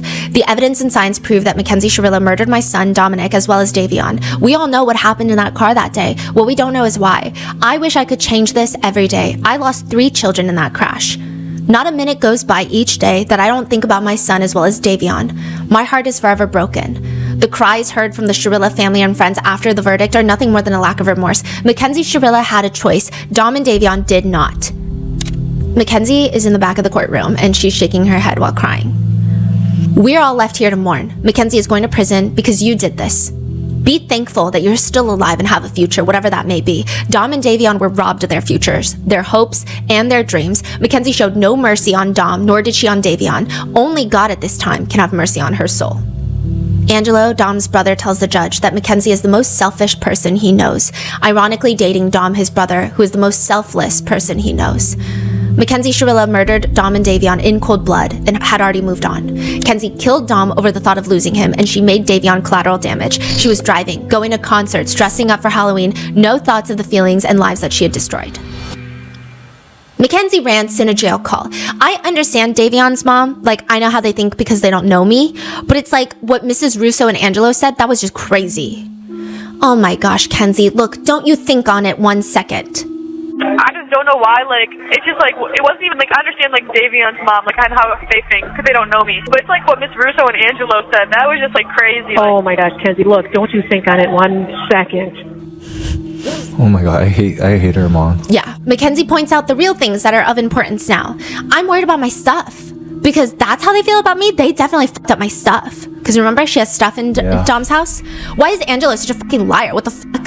Kenzie, they're just evil people, baby. I'm sorry. Don't think on it. Do not think on it anymore. Stop. I need you to stop, okay? Move forward. You hear, Mama? 1 second. And we didn't bring up my stuff at that Dom's house. I need to get my stuff. I'm worried about my stuff because that's how they feel about me. They definitely fucked up my stuff. Like, why is Angelo such a fucking liar? Like, what the fuck? Like, Kenzie, they're just evil people, baby. I'm sorry. Don't think on it. Do not think on it anymore. Stop. I need you to stop. Okay? Move forward.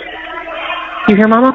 In another phone call, Kenzie keeps asking her parents, you need to get my stuff from Dom's house before they burn it or some shit. What are you going to do with the stuff? You're in prison.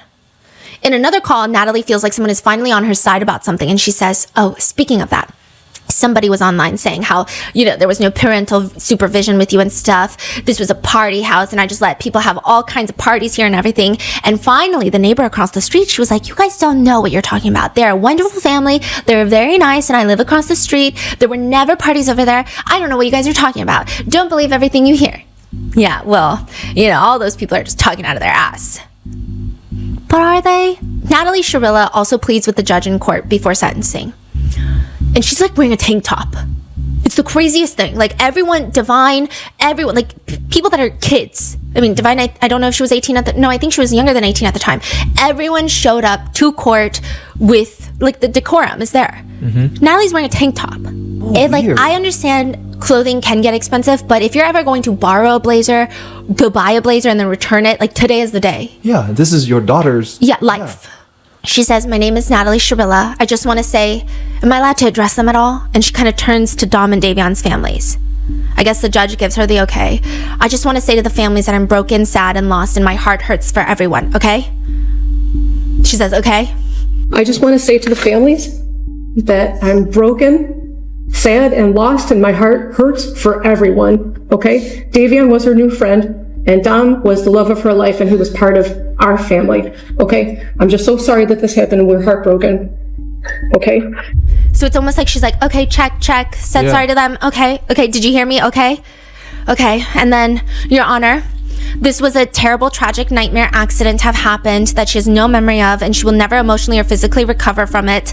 She almost died too, and we're asking that you please not run the sentences consecutive.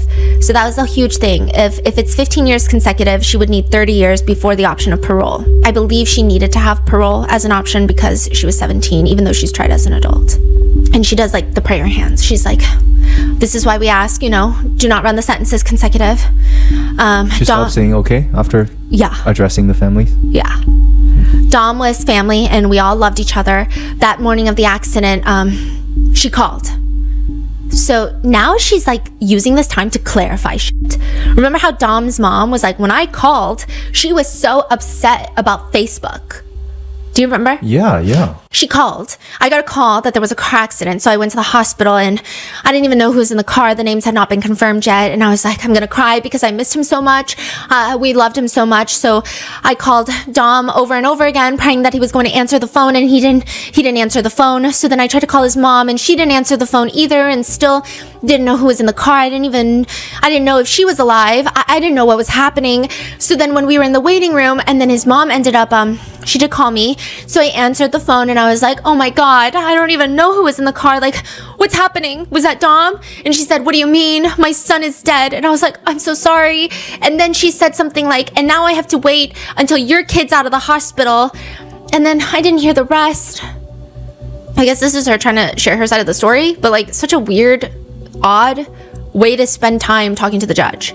She says, we loved him so much. I hung up the phone. I did not talk about social media. I didn't even know what was going on yet. Okay, so then that was it. What? Yeah, she's trying to defend her own character right now? Like, she's like, I didn't say social media. Yeah, and then she brings up the whole modeling post, right? That was like a day after. Modeling post response. Yes. In the hospital, wow, this is mind-blowing. Yeah, I've never seen this happen before. Shit. She's like trying to clear her name. Yeah. Usually when Not even her daughter's name. No, and usually when I say, oh, this was like the shittiest impact statement from a defendant's parent, it's because it's short and generic. Like, please have mercy on my kid, right? But this is like the shittiest of the shittiest I've ever seen. In the hospital, that Vitality post, I commented on that because somebody called her a murderer, and she's not a murderer. She just got convicted of murder, right? So what? She didn't even have her phone at that point because the police still had it, okay? I jumped on and I was like, she's not a murderer. She's more sad than her, than most of the people commenting. She's been trying to get in touch with you. I mean, at that point, it was just an accident. So I commented on her behalf, not because of the modeling opportunity. Who cares about that? I don't want them to refer to her as a murderer, okay? I don't even know that comment got on the phone, because the police still had her device and she could not access her phone or social media. That's why I did it. I had called them asking if they could shut down social media because people were calling her a murderer and making death threats and organizing groups to take her out when she got out of the hospital and stuff. Yeah, Natalie, they'll just shut down social media to take care of your daughter. I'm sure Google, Meta, and Oracle would absolutely lose it all for your daughter. What better cause would there ever be? Natalie Shirilla does not know how to read the room. Mackenzie is like crying. She's so emotional during this. She's like, yes. I don't know if she feels vindicated, okay, but there's two officers in frame and they also both look just like confused. This is during like the live stream of the verdict and the sentencing. They're looking like they're a mixture of bored and fucking confused and like, what the fuck is this lady yapping about? They're just like, what? Natalie Shirilla continues. I didn't even want her phone. I don't care about her phone. I don't care about social media. I just wanted them to stop calling her a murderer. I just wanted them to stop calling her a murderer so that when she did come to, and she did come out of surgery, multiple surgeries, that she wouldn't see all these people calling her a murderer because she would never, ever, ever murder the love of her life. Okay?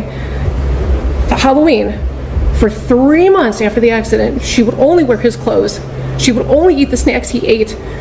She would only listen to the music he wrote, okay? Okay, she was laying in bed for 3 months crying. There was a shrine of him next to her with photos and things that he liked and this flower that lights up that he got her because, he wanted it to be fresh and alive forever. It's like a little beautiful flower. Okay. She's got this shrine of him next to her, so she was crying for 3 months. So her friends asked her if she wanted to go out to trick-or-treating or some Halloween, and it was at OU, Ohio University, and she didn't even want to go. She said, I don't know, should I go? She couldn't even walk yet, barely. So I told her, I said, baby, please go, it's Halloween. You've been laying for 3 months crying, only listening to his music. Please go have a moment of fun. So we told her to go.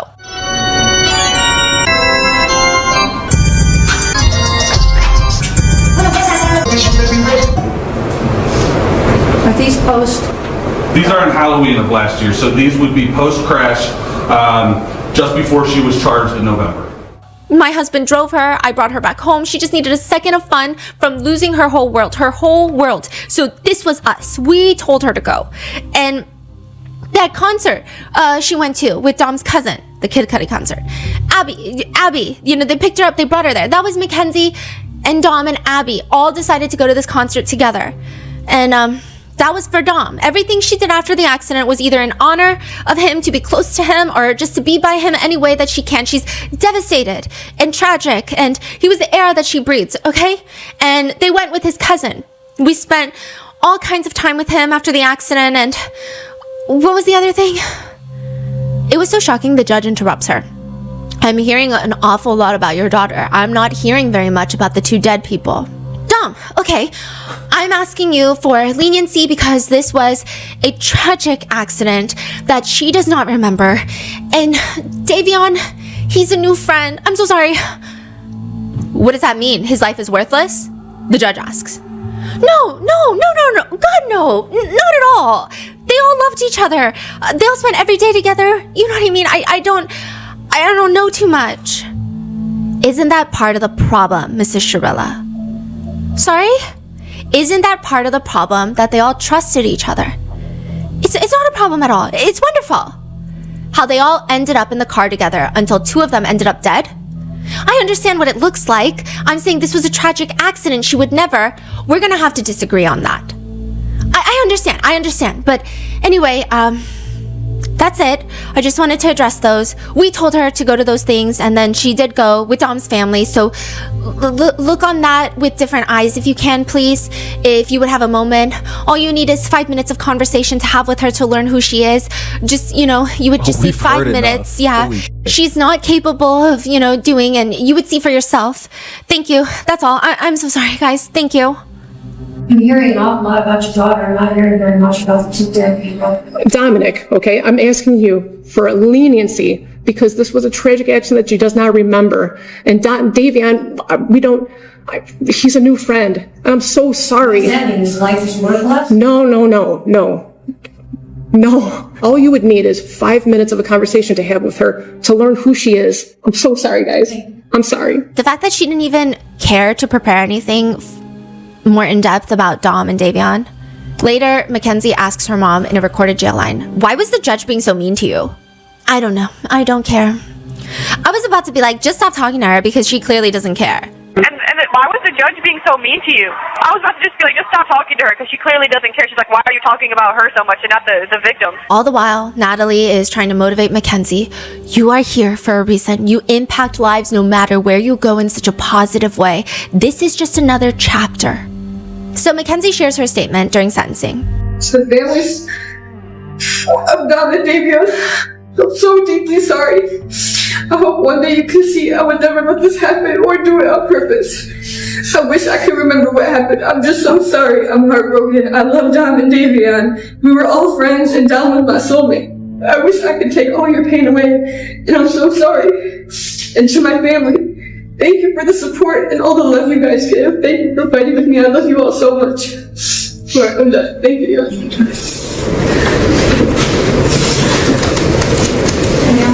I mean, she was emotional during it, but I think a lot of the emotion was just for herself because it's sentencing. And this is a little bit different from the speech she was brainstorming with her mom on the phone on the recorded jail lines. Because in that one, she says, you can see I would never let this happen or do it on purpose. I'm just heartbroken. I wish I could take all your pain away. Long live the boys. And to my family and support, I thank you. I thank you all for seeing the real under all these lies. Thank you for nonstop fighting for me and all the love and support. I love you all so much. I pray one day people won't see me as a monster they're making me out to be. Thank you. This was the first draft? Yeah. I would never let this happen or do it on purpose. I am just heartbroken. I wish I could take all your pain away. Long live the boys. To my family and support, I thank you all for seeing the real under all these lies. Thank you for non-stop fighting for me and all the love and support. I love you all. And then I pray one day people won't see me as this monster they are making me out to be. Makes sense. She spent more time talking about her quote-unquote supporter. Yeah, it makes sense that her attorney would just delete like all of that. Okay? I don't really really think Mackenzie understands the full scope of what's happened. In one conversation from jail, Mackenzie says she's got some sort of message from someone named Benjamin Harper. She's worried that this is Davion's neighbor. And she tells her mom, I'm nervous for him to message me. They're about to send me some hate mail and shit. Natalie tells her, just block it. No, it's okay. I'm gonna reply. I want them to send messages like that. I want them to send me messages like that. Like, bitch, I don't give a fuck. Like, I know what I did. I know what I didn't do. The only thing that I'm guilty of is driving. But how do you know that if you don't remember what happened? Also, her lack of understanding reality is astonishing. In another phone call, she's talking to her mom about said sentencing. So this is right before sentencing. She's found guilty and she doesn't know how long she's gonna be sentenced to. And she says, like, I'm like about to like say I don't want to go to court, like type shit. When you don't have a choice. Like, what's the point of even having a court date? Like, I understand. Like, they already fucking is like they're just fucking me over. Like, what's the point of even going? Like, there's no point of even having court anymore. Just fucking give me a time and just tell me so we can appeal this shit. she gets sentenced to 15 years to life to be served concurrently, which means she will be eligible for parole in 15 years, though it seems highly unlikely. Even the judge says it's probably unlikely, right? But Mackenzie says to her mom in a jail call, but I'm surprised she only gave me like 15. But I'm surprised she only gave me like 15. Like, I thought she was going to give me like 85 years. No, I really did think she was either going to be death penalty or life in prison, no parole. Yeah. But she gave me 15 years and I do get parole. That's crazy as fuck. Davion's mom says, I'll be honest, we were taken aback when we found out that the sentences were to run concurrently. We were taken aback. She is essentially serving the same sentence that she would have if only one of the boys had been in the car. It's very hard to stomach. Mackenzie's parents have stomachs of steel. They're trying to take this case to the Supreme Court. They did file an appeal. So after your conviction, you can file an appeal. They filed an appeal. It was rejected. They filed a second appeal, but they filed it 1 day late. So it has to be within the 365 days. But they filed it 1 day late, and they argued it was like confusing because of leap year. And everyone's like, what? The Shrillas state in interviews that they did not have a good defense, which is pretty par for the course for appeals, is to say that your attorneys did not represent you well enough. That's pretty standard. They state that they were bullied, almost bullied, into a bench trial instead of a jury trial. Steve says if this was a jury trial instead of a bench trial, quote, she would have never been convicted. She'd be free today. She'd be going on with her life, but she'd be free. That's the truth. But to let you know, her lawyer, when asked her about a jury or a bench, she asked for a jury and he talked her out of it. And then he starts talking about the judge. He says, I mean, that ego. I don't know how she walks in and out of the room with that kind of ego. It's unfortunate that a sitting judge of that long ruled that way and acted that way. Later, he argues, you get pulled over now in Strongsville speeding, it's attempted murder. That's the precedent they've set with this case. I'm just so shocked that they still have supporters. Yeah. I think the support comes from, I do think maybe the defense did do a good job and they didn't bring in a medical expert and they didn't rule out these world of possibilities. You know, and I think when it's not ruled out, and I think because people come in with probably the same feeling I have, which is our criminal justice system is not the best. So maybe it's like, but we can't because there are innocent people in jail. So we have to give some sort of leeway and thought. And I think they use that to their advantage because I'm lost. Yeah, but when the trial was happening, it seems like at some point they all agreed on a bench trial. I mean, they had to. Mackenzie had to agree on it. But even her parents, in one jail call, Natalie is saying, oh, and then one of my friends was like, you made the right decision with choosing a bench trial and stuff. And I'm like, well, it wasn't up to me, you know what I mean? But thank you. And that made me start crying. So whatever happened up to this point, Kenzie, is exactly that it's supposed to be. We just have to trust and put our faith in it, okay? So it seems like you like a bench trial. In another call, Mackenzie wordly asks her mom if she should have done a jury trial, to which Natalie says, no, because there's still other people that are like, I don't care that she did this and this and she should get the death penalty. That person doesn't know you. That's how some people are talking. Nope, you made the right choice. Regardless, they tried to take it up to the Supreme Court of Ohio, which they recently denied.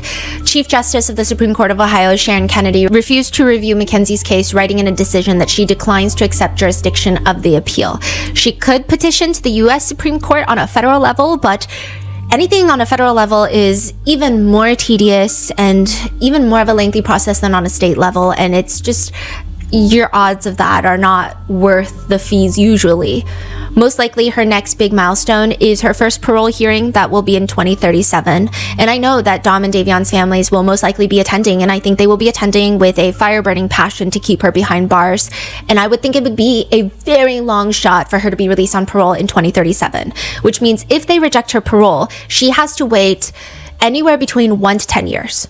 So like they tell you at your parole hearing if you're denied, anywhere between 1 to 10 years. But the fact that she's young would probably make it less than 10. It has to legally be less than 10, but it could be 10. It could be 9. I or it could just be don't 1. see her changing, like the way that the parents are acting too. Yeah. Cheyenne says, I don't know if she still does it now, but when I was in there, she was journaling every single day, date, timestamp, and she told me it was for a book when she gets out. She told me she had a modeling gig before she even came in, and she was like, I got offered a modeling gig before I came in. I'm going to write a book when I get out. I'm going to be a social media influencer telling my story and all that stuff. So this is why the families are trying to do Dom and Davion's law, because in Ohio, the Son of Sam's laws, which protects the victims' families from the perpetrator profiting off their crimes, a lot of that in Ohio has not been updated to include social media. Oh. Right. So I think it just includes a lot of the traditional ways of making money. So I think they're trying to get those updated. I mean, this whole book thing. Yeah. And she also says about Mackenzie, you know how in the Netflix documentary, she says, I think about it every day and stuff like that. I'm not going to say she doesn't, because I'm not in her head every day, but her actions, I don't think she does. And she's like, since I've been gone, you know how I said Juice was Jasmine's girlfriend? Yep. As soon as I left, she started doing stuff with Juice. So Cheyenne's just like, she's in there like just doing things. Like she doesn't, I don't think she's thinking about it every day. And that is where we are with the Mackenzie Shirilla case. I know this was a very lengthy journey that I just took you on, but I just wanted to be as thorough as possible. And there was just so much in the FOIA that I felt like, you do have to pay. I forget how much it was, but like most places you have to pay to get the FOIA, and then to have the leniency of time to have people go through and like for me to sit there and read, like I know that a lot of you guys are also working, so it would have just been impossible. So hopefully that is as thorough as we can get. Let me know your thoughts. What do you think? Leave it in the comments. And with that, stay safe, and I will see you in the next one.